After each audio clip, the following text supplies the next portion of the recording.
until when I was about 14 or 15 years old. A friend of mine had a guitar, an acoustic guitar. I loved it, and I decided, well, let me try that. I think I want to do that too. That sounds pretty interesting. I've always been sort of fascinated with guitar, even before I started playing it. But when he had one, I wanted one too. And that took about a year until I got the first basic chords down. And after a year or two, I switched over to electric guitar.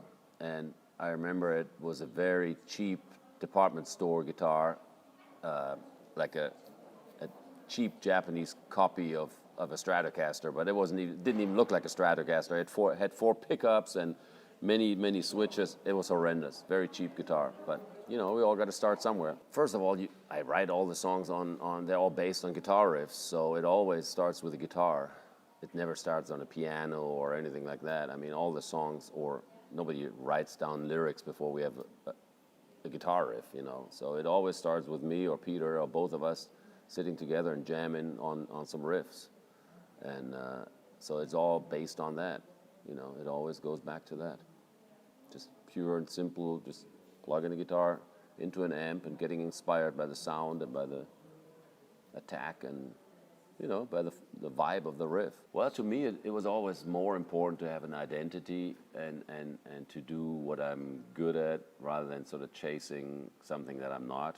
I think I discovered quite early on that I'm not the most virtuoso shredder type. That's not my deal. I'll never be able to do that, but there's still a lot of other things that you can do, and so I concentrated on writing memorable licks and memorable riffs and songwriting, really. And then I'm not a jam type player either. I try to play pretty close to the same thing every night on stage and try to play pretty much what I recorded. So I'm not an I like to improvise and do things spontaneously, but my performance is not dramatically different every night, and in the studio, like I said, I like to write memorable stuff that you can sing along, stuff that you can remember. I think that's more, to me, way more important than to be the flashiest, the fastest gunslinger out there. You know what I mean? I love it when we're on stage and we play a song as simple as Princess of the Dawn, and you just play the first couple of riffs, the first notes, and everybody goes nuts and recognizes this and sings along. To me, that's more worth than a million miles an hour. It is. And that's part of the thing that brought me to music and brought me back to it, because we stepped away from it for a while and had a good long hiatus of over 10 years. But I realized the staying power of music is incredible. Here we are playing songs that we recorded 35, almost 40 years ago. That's crazy. I mean, who would have thought? Not in my wildest dreams did I think back then that I would be, in my age now, sitting in Copenhagen, Denmark, going on stage and performing that song that I wrote as a teenager. I mean, you'd never think of that way. And even the songs that we write today, I know they will be out there for a long, long time, and people will bring these albums for us to sign them, for a long, long time. I mean, we really came back for the pure love of making metal and meeting fans. 2000, when was it? 2009 we came back. Yeah. What drove you back? Really just a coincidence by finding Mark as a new singer.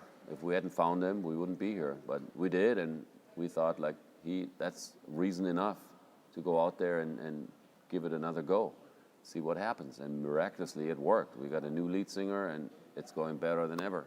Well, that was my main goal on that album, because I didn't want to get in the way of the orchestra, and I didn't want the orchestra to get in my way, so I didn't compose it per se, because I used existing classical compositions, but I arranged the pieces so that it's a give and take between the orchestra and the band.